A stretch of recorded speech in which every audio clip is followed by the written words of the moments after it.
Boa noite, pessoal. Estão me escutando?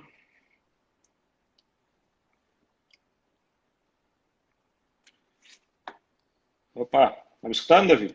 Tô escutando. E aí, tudo bem? Tranquilo, vamos dar só um tempinho aí pro pessoal ir entrando. Tá ótimo.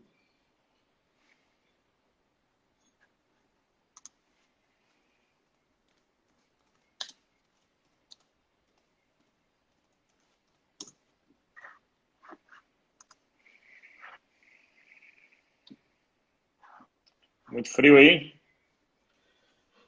Não, tá. Depois que você passa a morar aqui, a noção de frio muda um pouco, né? Então tá 13, 14 graus, tá de boas. É, aqui em Natal isso aí a gente congela. Pois é. É, vamos lá. Bem, pessoal, respeito aí aqueles que entraram no horário.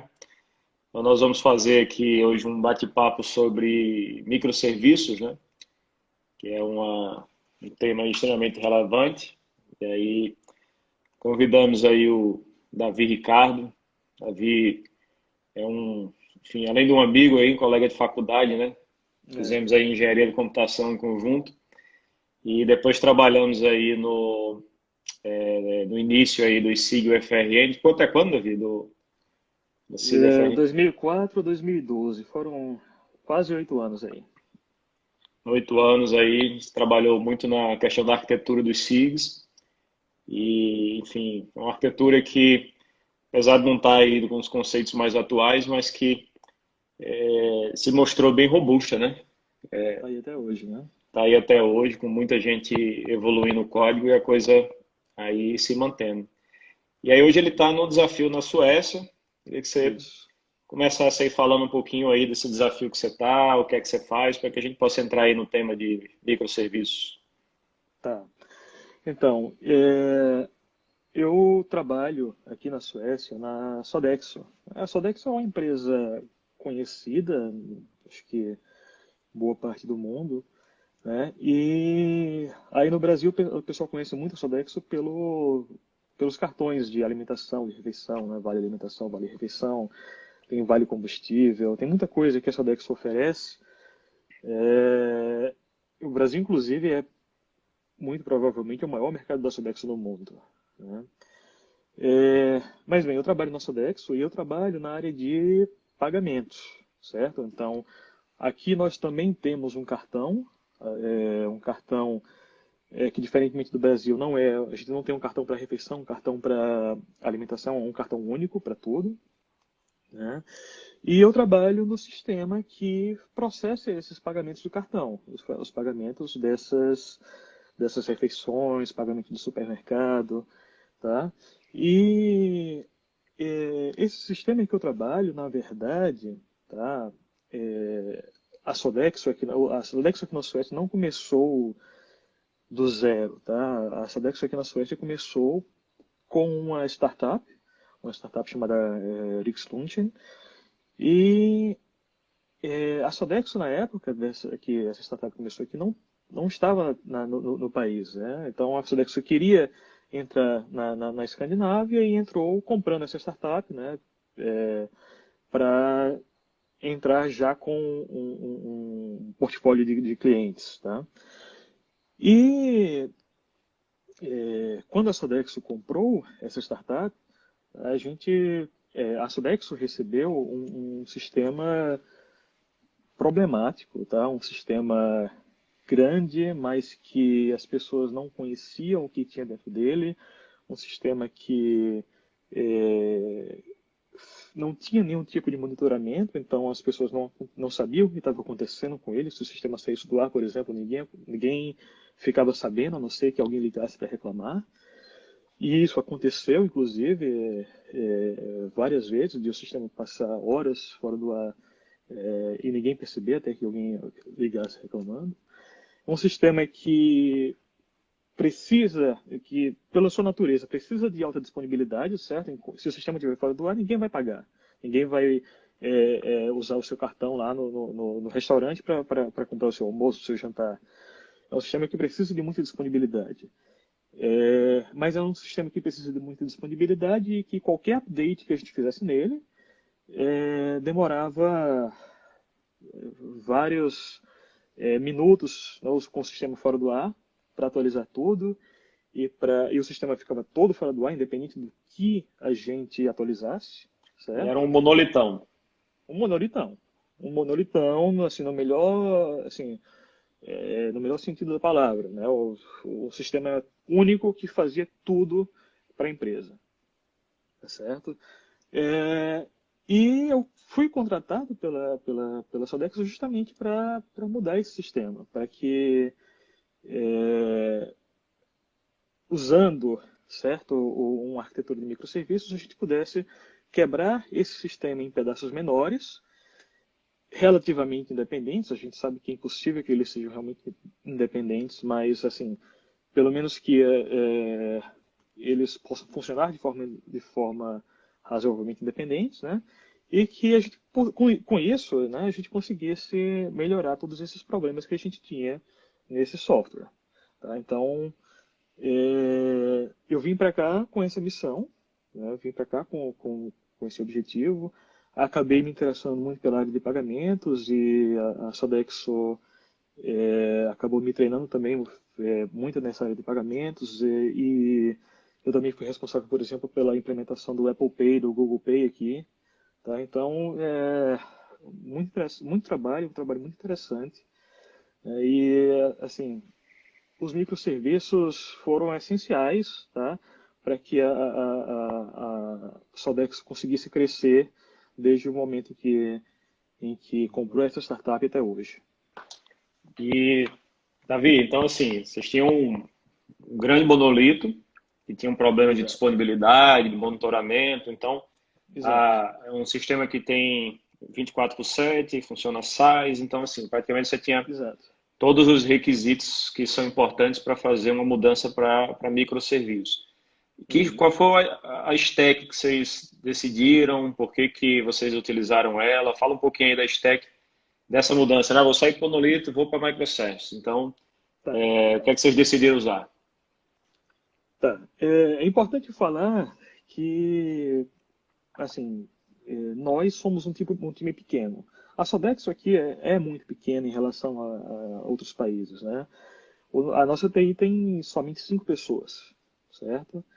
Então, a gente tem muito trabalho para ser feito por pouca gente.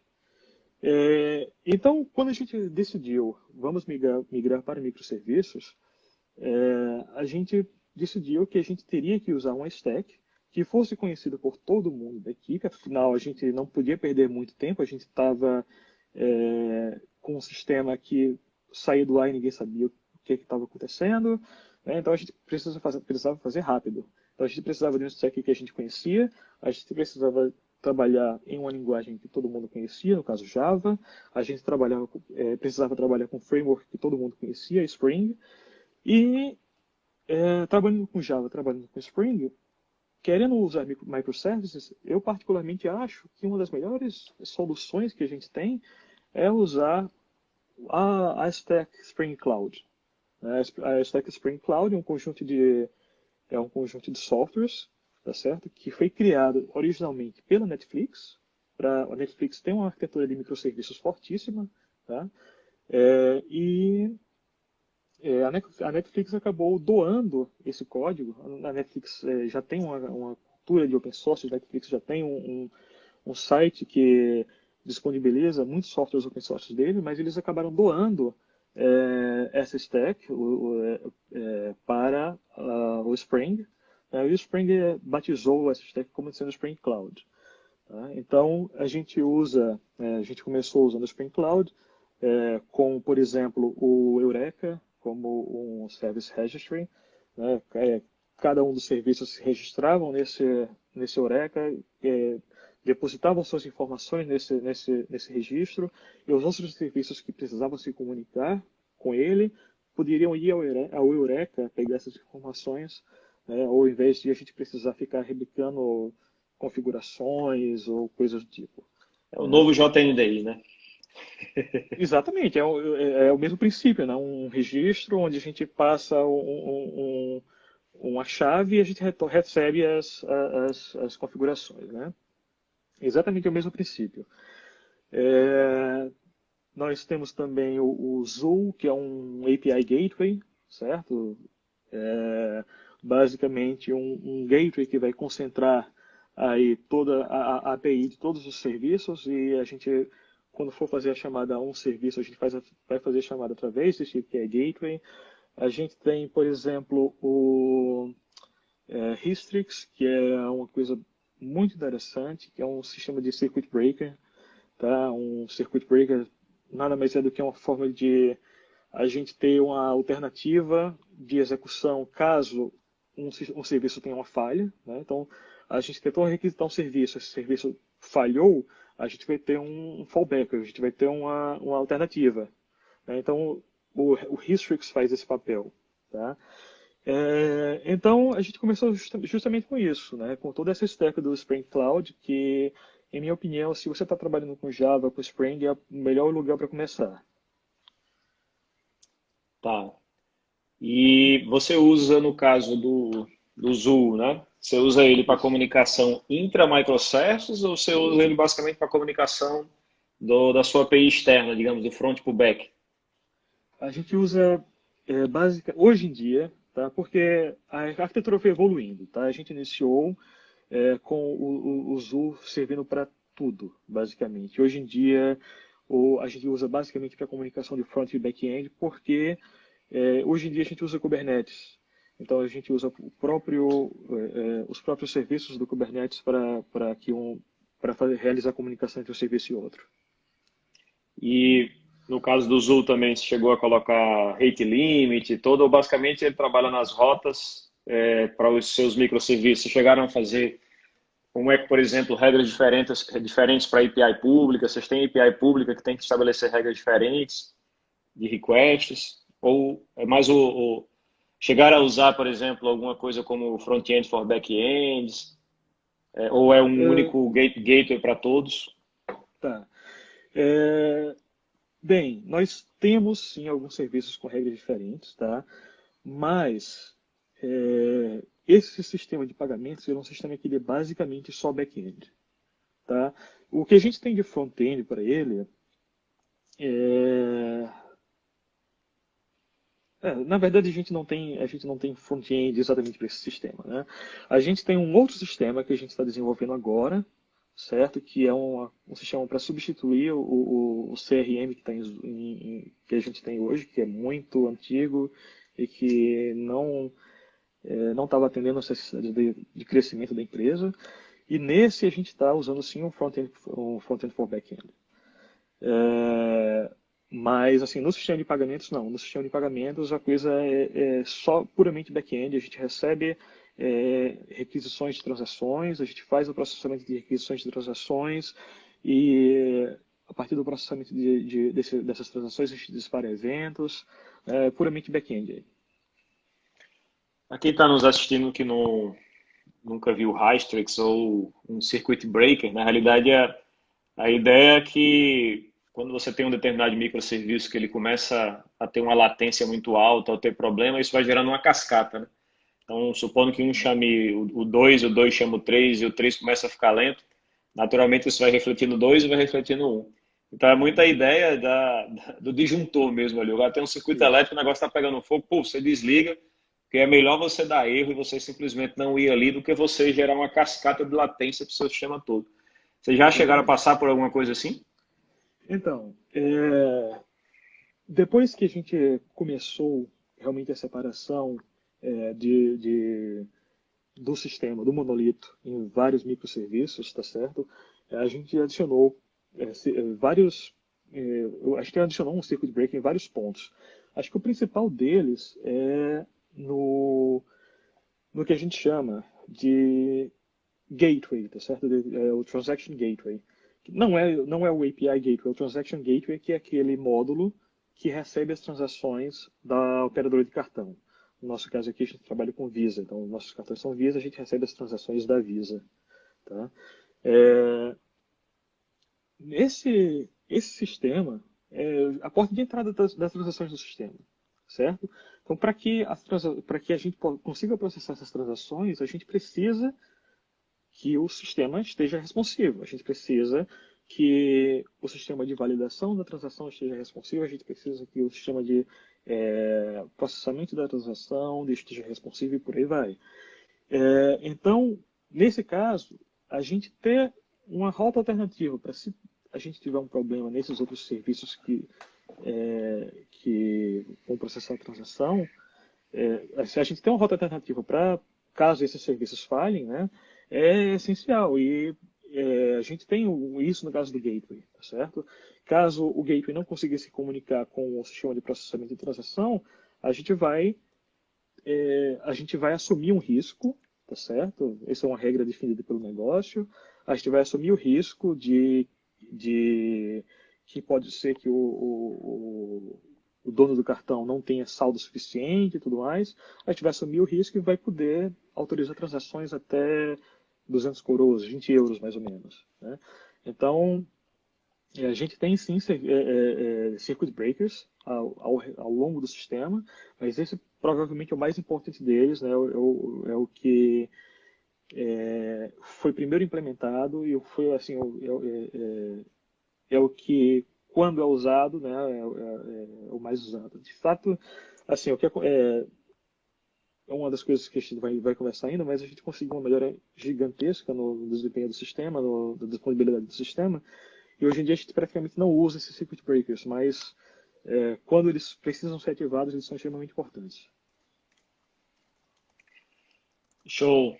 E me diga uma coisa, Davi. Muitas vezes assim, o pessoal coloca o microservices como uma bala de prata, né? Não, é para resolver todos os problemas e parece até que o monolito não tem mais espaço. Mas assim, exige uma preparação, toda uma pré-condição para você ter um time que realmente e ter um projeto que tenha condições de desenvolver usando a arquitetura de microserviços. Na sua opinião, quais seriam esses principais desafios e o que é que o time tem que ter para poder realmente desenvolver uma arquitetura de microservices que ganhe em termos de qualidade e também com alta produtividade? Tá. De fato, assim, a gente fala em bala de prata, assim, a gente nunca vai ter uma bala de prata para algo que resolva qualquer tipo de problema, tá? Microserviços é uma arquitetura que tem um propósito que vai funcionar para um certo tipo de problema. Para outros tipos de problema, você vai continuar usando o monolito. Tá? E, na verdade, se você for procurar artigos de pessoas que são conhecidas na área, como, por exemplo, o Martin Fowler, eles vão dizer, olha, normalmente você vai começar com um monolito e depois dividir esse monolito em microserviços que, se for necessário. Tá? É o padrão do estrangulamento, né? Exatamente, o padrão de estrangulamento. Então, quais foram os desafios? Os desafios foram, primeiro, tá? A gente tem um monolito, uma coisa que lida com um número enorme de informações, de entidades, tá certo? Eu acho que um dos principais desafios logo do início, tá certo? É você justamente definir as fronteiras, tá certo? Bounded context. Os bounded context, exato, tá? Dos microserviços. Tá? Isso é uma coisa difícil de você fazer, tá certo? Porque a gente está acostumado a trabalhar com sistemas construindo tudo em um canto só assim existem muitas muito acoplamento entre as classes e tudo mais, tá certo? Então esse é o primeiro desafio. O segundo desafio, tá? Você vai passar de uma aplicação que é uma aplicação normalmente, tá certo? Para, no mínimo, dezenas de microserviços, mas, assim, normalmente vão ser centenas, talvez até milhares, dependendo do tamanho do sistema. E você vai ter que lidar com dezenas, centenas, milhares de builds, de deploys, tá certo? Então, Aí tem que fazer um CI/CD, né? Tem que estar tudo organizadinho, né? exatamente, exatamente. Você tem que automatizar isso. Você tem que automatizar a sua build, você tem que automatizar o seu deploy, você tem que ter assim, testes automatizados eu acho extremamente importante, porque é, especialmente testes de integração, tá certo? Entre web services, é, já que assim, você não está mais, tá certo? Você não está mais com tudo no mesmo class path, você não tem mais essa informação tudo no mesmo canto. Se você tem um serviço, você precisa de uma informação, você vai ter que chamar um outro serviço e você vai ter que saber se essa integração vai funcionar. Então, o teste de integração eu acho importante, tá certo? É, como eu falei, a gente lida com muitos deploys, tá certo? Se a gente lida com muitos deploys, a gente vai precisar lidar também, tá? Com provisionamento de infraestrutura, certo? O que é que eu digo, o que é que eu quero dizer com isso? Que você precisa ter uma forma de disponibilizar rapidamente, né, uma infraestrutura para receber aquele deploy que você está fazendo. E assim, Fora que o é dev tem que entender também o que aquilo ali vai cair num pod, o que é um pod, exato, como é que vai exato. ser o scale no pod, como funciona a estrutura de Kubernetes para poder, ou seja, o cara tem que, não pode fugir disso também não, né? Exato, exato, exato. É, um outro desafio, tá? Que eu já vi que teve gente perguntando, monitoramento. Tá? Foi nosso Você. amigo Igor, rapaz, lembra do Igor? Sim, Igor sim, Lins, tá? Falei com ele um dia desse, tá em Brasília, um abraço aí para você, Igor. um abraço, Igor. Pois é, cara, monitoramento é um fator que eu considero essencial. Você tem que monitorar os serviços. Por quê? Porque você vai ter muitos serviços. Você vai ter, como eu já falei, dezenas, centenas de serviços, todos funcionando e todos muitas vezes dependendo um dos outros para poder funcionar. Você tem que saber se eles estão funcionando ou não. Tá? É, com relação ao que se usa para monitorar, isso daí, assim, normalmente, acho que o que mais se usa hoje em dia, que é o que a gente usa também, é Prometheus e Grafana. Né? Acho que isso daí é uma coisa que já está bem estabelecida e, assim, casa muito bem com o Kubernetes, tá? O Kubernetes já tem uma integração muito boa com o Prometheus, você já consegue de cara pegar as informações dos pods e enviar para o Prometheus e gerar dashboards e tudo mais, tá? Então o monitoramento é muito importante. E outra coisa, consistência, tá? É, consistência de API, principalmente. O que é que eu quero dizer com consistência de API? O time tem que estar maduro o suficiente, tá, para saber construir uma API, uma API REST, né, já que é o que a gente usa mais quando está trabalhando com microservices. Então a gente tem que saber, por exemplo, o que é uma URI que faz sentido. A gente tem que saber bem quando usar os métodos get, post, put, delete, etc. Você não vai criar um serviço que usa o método get e esse get vai fazer uma Atualizar, por exemplo. alteração, fazer É. uma alteração no estado do sistema, né? Então isso é uma Uhum. coisa importante e também saber usar bem os status, né, da resposta, tá? Então é importante você conhecer, saber construir APIs REST e você ser consistente na hora de criar essas APIs, você combinar com o time, quais vão ser os padrões que a gente vai utilizar, tá certo? Hate OAS, por exemplo, é uma possibilidade, a gente não usa, mas é uma possibilidade. É, bem, você tem uma documentação boa usando o Swagger, por exemplo, tá certo? Isso é um outro desafio.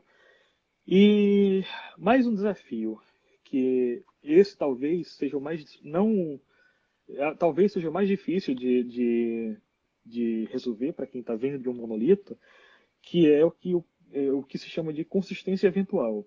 Quando a gente está trabalhando com monolito, é muito fácil você manter a consistência do estado do sistema. Por exemplo, você está trabalhando em um processo transacional, você coloca uma anotação @transactional numa classe e aquela transação vai manter o estado do sistema coerente, né, dentro da transação. Em um sistema distribuído usando microserviços, você não consegue fazer isso.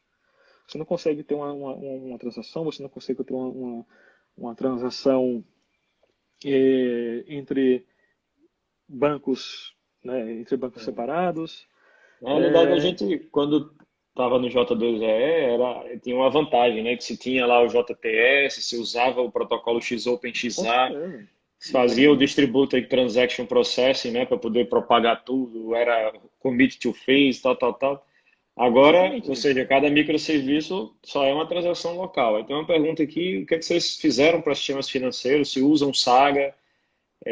Qual é a estratégia que vocês usaram para poder fazer essa transação global dentro de um contexto local? Tá. A estratégia que a gente fez para ter uma transação global dentro de um contexto local, na verdade, tá certo? Foi. é, a gente não usou Saga, a gente não usou nada disso. Foi mais a forma como a gente separou os serviços mesmo, tá certo? Quando a gente está trabalhando com o processo de autorização de uma transação, a maior parte dos, das etapas desse processo, na verdade, vão ser validações, por exemplo. Né? Eu tenho que validar se o cartão é válido, eu tenho que validar se o cartão tem saldo, eu tenho que validar se aquele restaurante é um restaurante que está habilitado a usar o nosso cartão. Então, boa parte dos serviços são validações ou são processos que não mudam exatamente o status, tá certo, do sistema como um todo. Existe uma parte do do processamento da transação que efetivamente faz mudança de estado, que é a autorização da transação. A partir do momento em que eu faço todas as validações e a transação está autorizada, tá certo? Nesse momento é que eu vou, por exemplo, debitar o saldo do cartão, ou eu vou inserir um registro de transação no banco de dados, ou eu vou eu vou também retornar, né, dar um retorno para a Visa, né, com o código de resposta, certo? Então, o que a gente fez, tá certo, foi nesse serviço especificamente que a gente tem basicamente, tá, duas mudanças de estado, que é o saldo do cartão e inserir a transação no banco de dados. A gente simplesmente faz verificações de realmente se o processo foi finalizado ou não, com sucesso ou não, né? E se foi, a gente continua para para o próximo serviço. Se foi, se deu certo, tudo bem. Se não, a gente tem que chamar o serviço anterior para creditar, né, Voltar. aquilo que foi para Fazer voltar o dar undo. rollback, né? Exatamente. Então, foi na verdade uma coisa muito manual mesmo. Por quê? Porque foi uma coisa muito simples. Uhum. O Essa contexto parte, permitia, né? o contexto permitia. É uma coisa muito simples. É, e depois disso, a gente, aí depois que uma transação é autorizada, aí vão ter outros processos também. A gente é, envia notificações diversas. A gente tem também processamento de AML, anti-lavagem de dinheiro, certo? Então a gente pega esses dados da transação, a gente envia um processo que vai analisar se aquilo ali é um potencial lavagem de dinheiro ou não, tá certo? A gente tem serviços parceiros, como por exemplo um serviço de cashback, né? Então, se o cara comprar em um determinado restaurante, você tem que avisar a esse serviço que a compra foi feita para que o cashback possa ser processado, tá certo? Então, todos esses serviços que são feitos após a autorização da transação, eles são assíncronos, tá certo? E não são importantes no sentido de que a empresa vai perder a transação ou vai, de alguma forma, prestar um mau serviço ao cliente, a ponto de a gente precisar se preocupar tanto com eles. A gente coloca uma fila, tá certo? E um consumidor vai processando à medida que for podendo. Se não puder fazer isso hoje, precisar fazer daqui a 2 horas, não tem problema. Se precisar fazer só amanhã, também não tem problema. Entendeu? Uhum. Então, nesse Pegando, sentido foi tranquilo. pegando nesse teu contexto aí você falou assíncrono, né? Assíncrono lembra reativo e tal, e hoje em dia, ou seja, as duas possibilidades que você tem de comunicação com microserviços, né? Ou é chamada direta, ou na realidade você coloca um broker que vai tornar aquilo ali, aquela comunicação assíncrona. O que é que vocês usam de broker aí dentro da infraestrutura de vocês? A gente usa o Kafka, tá? Então, para mensageria, para tudo, nosso broker é o Kafka. E eu tenho visto muita empresa usar ele para a parte de financeira, tal, até pela persistência, alta disponibilidade. Como é que tem sido a Uhum. experiência com ele? Show de bola também? Olha, o Kafka, ele é difícil de você configurar a princípio, tá? É, você configura ele está funcionando perfeitamente, de repente começa a dar out of memory, começa a ter um comportamento assim, estranho, um comportamento que você não consegue prever, imprevisível. Mas a partir do momento em que você consegue configurar o Kafka, tá certo? Para as necessidades do seu sistema, então eu acho que ele funciona perfeitamente bem, a gente não tem tido problema com ele. A gente teve no começo justamente porque a gente não tinha adequado as configurações dele às nossas necessidades, mas isso aí, a partir do momento que a gente resolveu, funcionou muito bem. E me diga uma coisa, também, uma pergunta, na realidade eu acho que foi outra pessoa que perguntou sobre monitoramento, o Igor falou sobre a parte também do Distributed Tracing. Vocês usam o Jagger ou alguma coisa do tipo para... Isso, exatamente, a gente usa o Jagger, exatamente. É, o A O gente Jagger usa o até Jagger, padrão, né? Não sei se até você já é, viu no Linkerd, quando até em alguns service mesh, como o caso do Linkerd, ele tem um Jagger internamente. Então, isso, eu acho que praticamente exatamente, virou padrão para Distributed Trace, né? exatamente. E é, uma outra coisa que a gente faz também, tá? Que a gente usa o Prometheus, o Grafana para monitorar as aplicações, mas a gente também está usando Elasticsearch e Kibana, tá certo? Principalmente para monitoramento de negócio, tá? Então, a gente monitora as transações que estão vindo, a gente monitora como é que está como é que tá as ativações dos cartões, sei lá, do Apple Pay, do Google Pay, essas coisas todas. E o Distributed Tracing ajuda bastante quando a gente está trabalhando com Elasticsearch, tá certo? Para você conseguir justamente identificar de onde é que vem um log para poder fazer alguma coisa com ele. Peraí, então deixa eu entender aqui. Você coloca, ou seja, você também tem logs de negócio na sua aplicação, aí você Isso, configura lá um bit do Elastic para ler esses logs, né, do Logstash, você joga para o Elasticsearch e faz um painel no Kibana para que a sua área de negócio fique monitorando ali o que está acontecendo. Exatamente. A gente cria um dashboard, esse dashboard fica lá na sala do Comex, né, do pessoal que toma as decisões de negócio, tá? E assim, essa solução do Elasticsearch, na verdade, foi até anterior a gente é, fazer, né, completar essa migração para microserviços.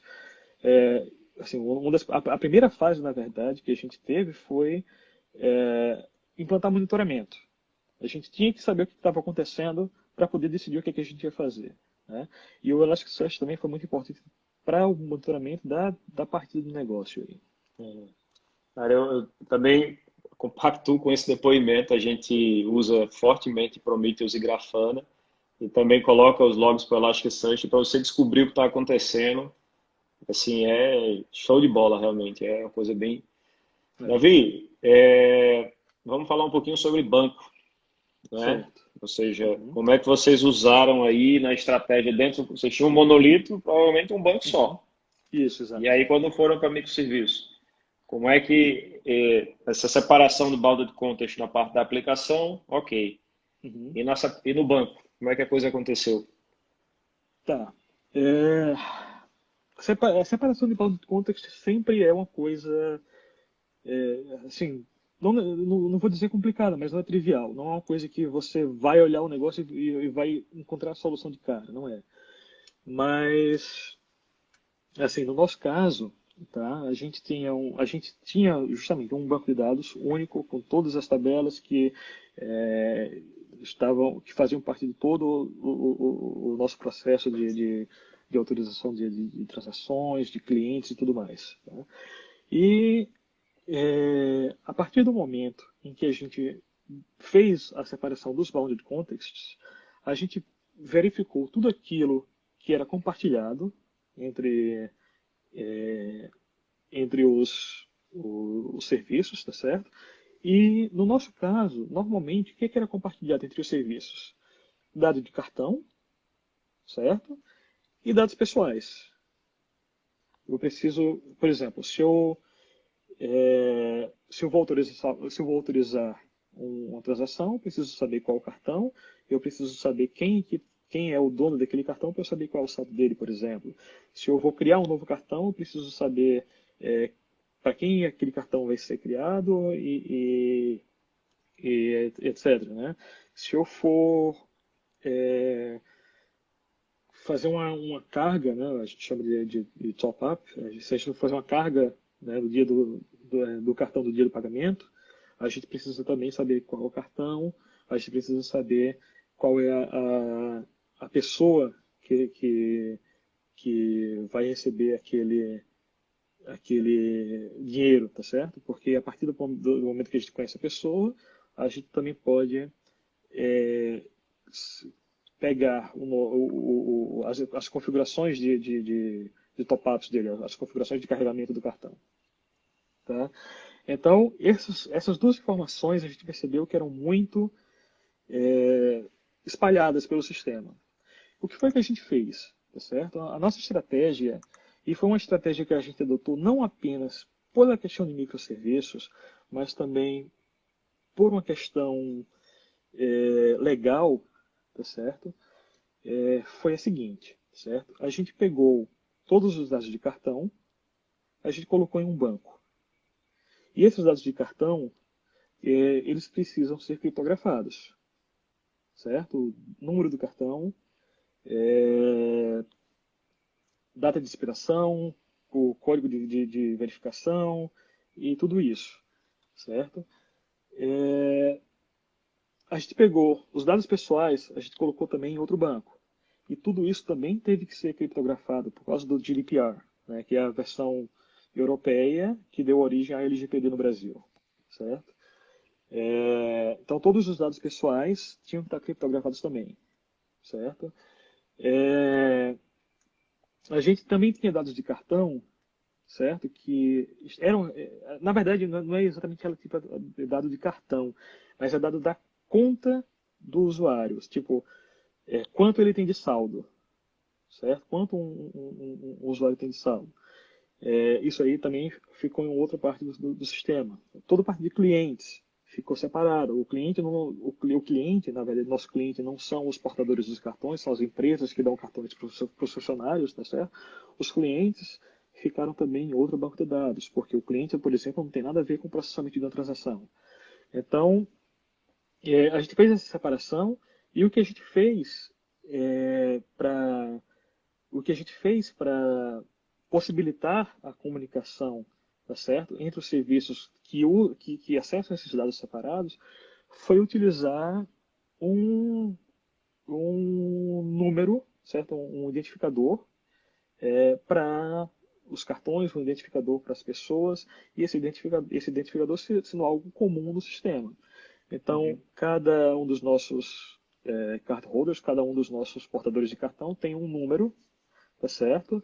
E é, fica, esse número ele fica espalhado também no restante do banco de dados. Os nossos cartões também, eles têm um número, a gente chama de Card ID, e esse número também fica espalhado pelo banco de dados, tá certo? Deixa eu te perguntar uma coisa, então, com relação a esse contexto aí. Certo. Beleza, entendi.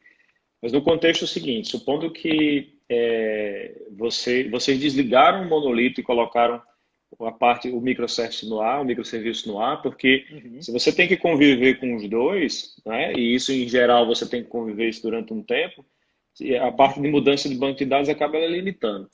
E no Isso. caso de vocês ter convivido com os dois, qual foi a estratégia, por exemplo, para sincronização de base de dados que vocês utilizaram? Por exemplo, usar algo externo como o Debenzium, porque ele já tem integração nativa com o Kafka, ou, por exemplo, Uhum. uma própria replicação nativa do banco de dados, aí que você poderia colocar qual foi. Ou seja, o que é que vocês usaram aí para chegar a dizer assim, eu tenho um único banco de dados e agora eu tenho que Uhum. colocar em vários e eu tenho uma transição para fazer. Como é que eu Não, resolvo isso? perfeito.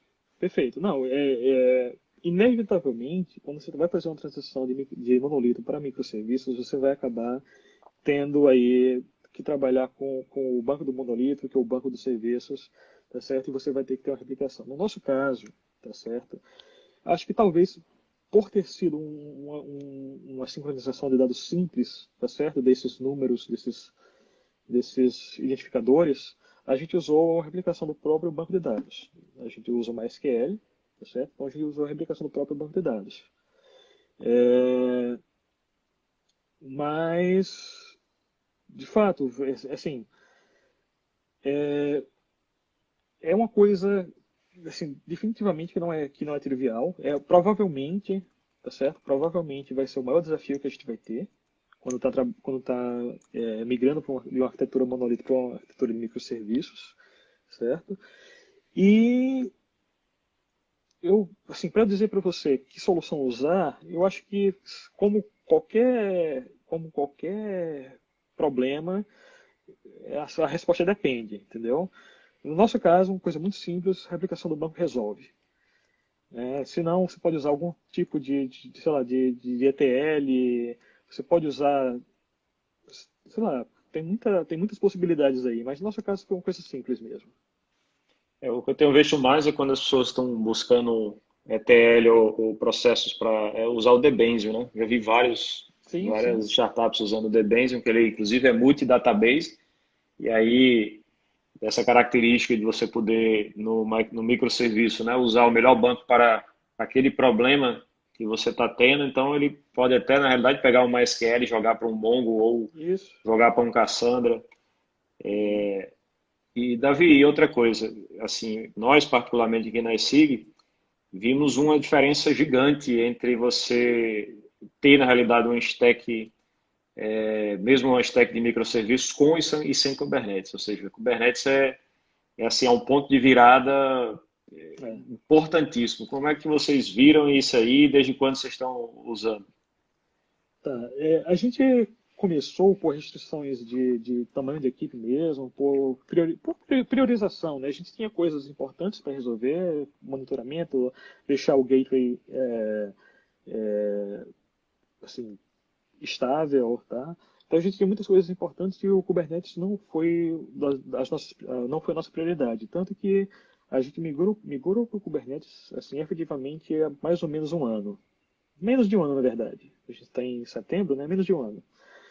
É, então, assim, eu não tenho, assim, não tenho nem o que falar.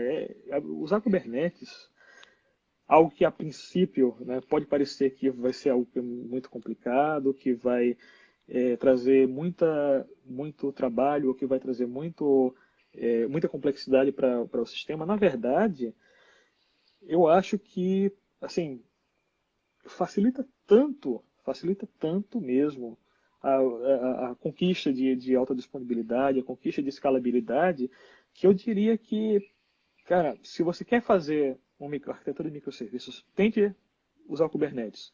Porque é muito fácil você, por exemplo, é, ter um serviço, tá certo?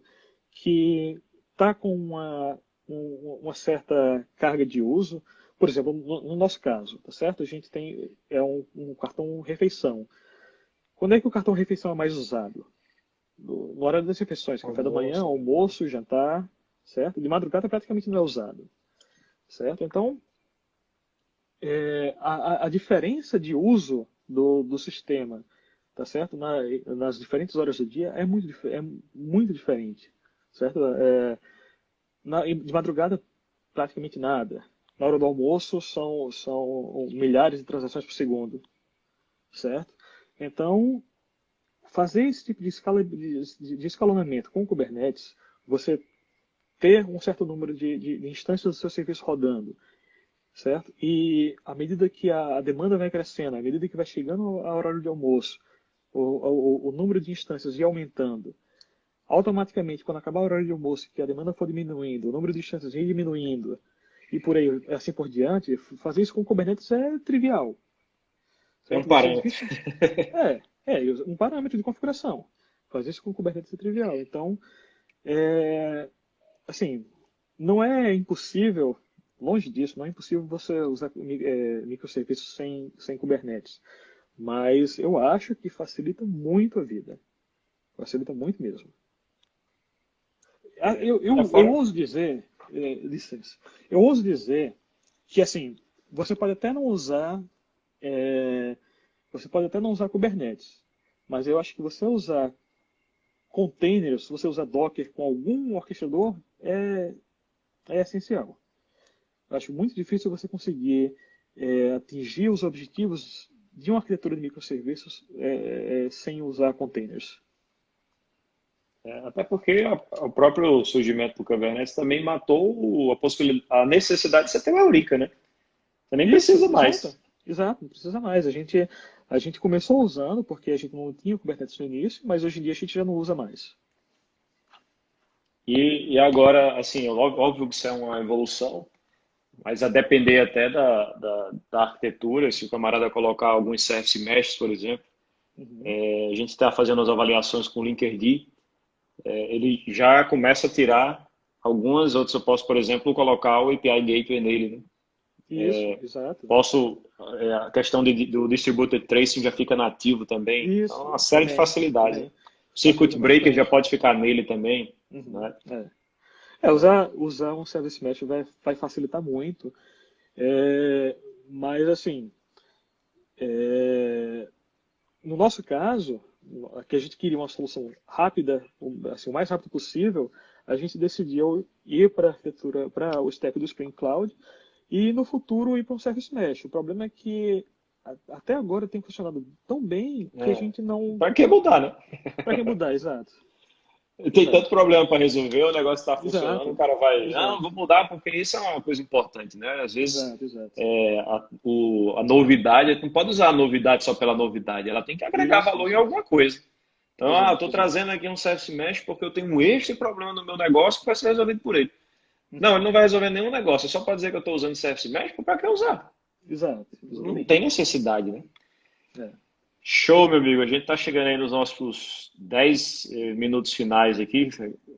Vou avisar quando faltar 5 minutos, senão o Instagram ele nos encerra. Tá certo. E fala um pouco aí sobre a questão do tamanho do seu time, né? Se tem 5 pessoas aí, o Cinco pessoal pessoas. fazendo milagre aí com esse.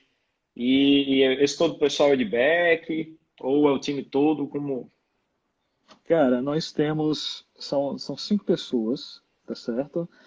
E, assim, a gente consegue fazer milagre, entre aspas, porque uma das coisas que a gente percebeu logo no início, certo, foi que a gente precisava de automação.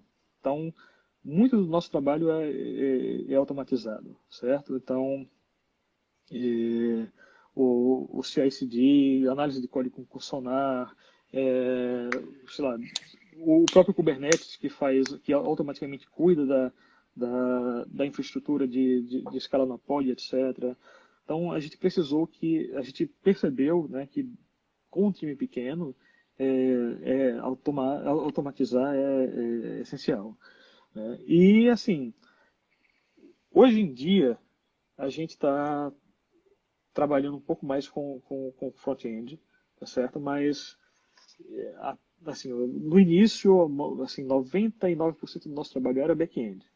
Então, na verdade, todos os nossos, assim, todos os membros da nossa equipe são especializados em back-end.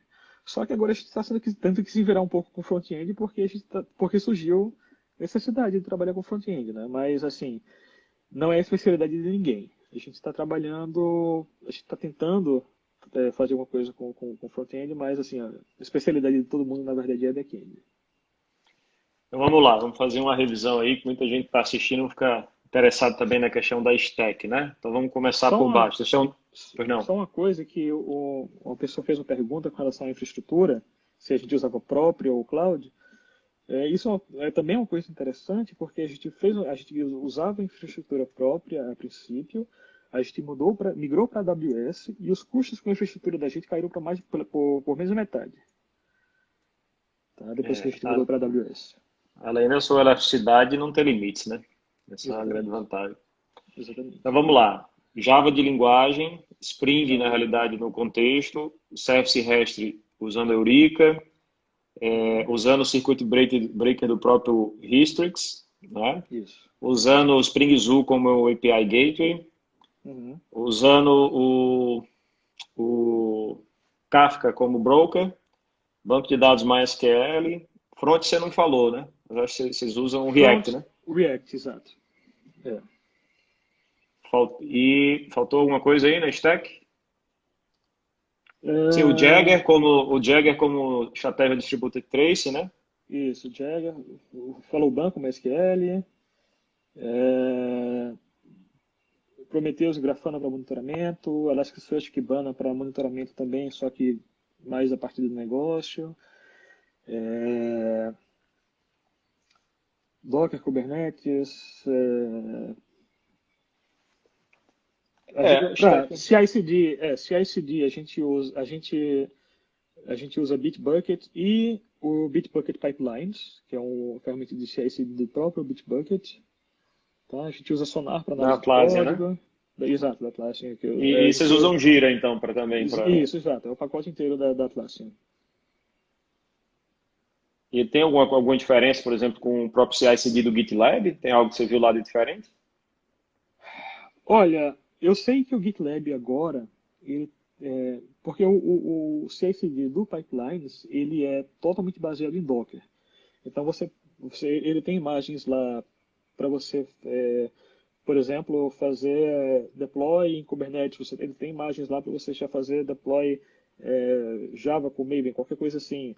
Você pode criar suas próprias imagens, tá, para fazer deploy. E assim, a configuração dele é muito simples. É basicamente um arquivo YAML, onde que você passa a imagem que você vai usar e algum comando que você queira usar para rodar dentro dessa imagem. Eu sei que o GitLab mudou recentemente para uma estratégia parecida com a do Pipelines, mas se eu for comparar com como o GitLab era antes, eu acho que é bem diferente. Eu não sei se vocês usam o GitLab aí. É, a gente usa o GitLab, ele consegue construir tudo baseado em Docker, de containers, dá pra fazer todo o processo por ele. Pronto, então é bem parecida então, a estratégia, né, de configuração. Pergunta aqui que o Manuel está colocando, na realidade a tecnologia, digamos assim, nativa, né, para o microserviço é o Spring Boot, que é o que faz aí o cloud, é o que dá todo o plus aí do pacote, né? Que ele estava perguntando. Então, o Spring Boot. Falando isso, qual a versão do Spring Boot que vocês estão utilizando? A gente está usando a 2.3, A mais nova aí já tem a o mais lazy nova, exato. loading, já tudo. Isso, exatamente. Exatamente. É, A gente. o Spring teve que concorrer com o Quarkus, né? O Quarkus chegou lá com o É, Supersonic e os caras dizem, opa, se exato. eu não startar rápido aqui, o negócio bagunça, né? Exatamente, exatamente. E Micronaut assim, também. é, e assim, a gente tem atualizado a versão do Spring Boot sempre que dá, né? E normalmente a gente não tem tido problema com a atualização da versão do Spring Boot. Ele tem uma retrocompatibilidade boa. A gente começou com o Spring Boot 1 ponto alguma coisa e já está no 2.3. A gente encontrou um problema do 2.3 para o 2.2 com relação à lib de WebSocket. Ela deu uma mudada Tá. em uns projetos que a gente tem também, que a gente sempre busca fazer atualização, né? Uhum. Mas, no geral, também a gente não tem muito problema, não. É. É isso, meu amigo Davi. Isso E qual a aí. mensagem final aí que você dá para nossa audiência aí de que, digamos, ainda não usa Microsoft, quer passar a usar? Qual a dica que você dá para estudar? Enfim, fala aí sua mensagem final aí em 3 minutos para a gente não ser derrubado. Tá certo. Olha só, eu vou indicar, certo, algum material para estudo. Primeiro, eu acho que tem um livro que é muito bom no sentido de você identificar em um sistema os bounded contexts, né, que é o Domain Driven Design. Esse livro, Domain Driven Design, do Eric Evans, ele é muito bom para você definir, para você modelar o seu domínio de uma forma que ele seja facilmente utilizável em uma arquitetura de microserviços. Eu acho que também é muito bom e muito interessante ver, né, os artigos do Martin Fowler sobre microserviços. Martin Fowler, ele tem artigos tanto definindo microserviços quanto dizendo pré-requisitos, nada assim, mais nada de tecnologia mesmo, né? Mais questão de conceitos mesmo de arquitetura, né? E uma outra dica que eu dou, tá, para quem vai construir microserviços em Java com Spring Boot é ver o YouTube, por exemplo, do Spring One, que é um evento anual de Spring, né? Ou então do próprio Spring Framework, que lá tem muito material mostrando como usar o Spring Boot, por exemplo, usar o Spring Boot para construir microserviços, né? Tem um outro cara que eu não lembro o nome dele, porque ele é indiano, Viraj alguma coisa, que É o cara ele. do Microsoft. Aí ou não? Eu acho que. Exato, exatamente. Não lembro o nome dele agora, mas ele tem umas apresentações muito boas de microserviços também no YouTube. Se você procurar no YouTube é, alguma apresentação de microservices, você vai encontrar muitas, principalmente esse ano, porque como por causa do Covid todos os eventos foram cancelados ou viraram online, todo mundo gravou e colocou disponível no YouTube, né? Então tem muita coisa boa aí. É isso. Então, grande Davi aí, vários agradecimentos aí, ó, de Eu vários hosts que, conhecidos. Teve um eu que cara aí que colocou agradeço no meio aí. aí dizendo que era seu fã. A audiência aí tá. Então, agradeço muito aí sua Valeu, disponibilidade. cara. Obrigado a Esperamos aí que um dia você. você volte aí ao nosso Brasil, preferência ao nosso Rio Grande do Norte. Eu tô E programado pra gente ir aí, né? Pra, pra visitar a família, pra visitar os amigos. Né? A gente tá com saudade mesmo. valeu, Tá grande bom? abraço. Valeu, obrigado a você, obrigado a Até todo mundo que tá mais. assistindo aí. Um abraço. Tchau. Tchau.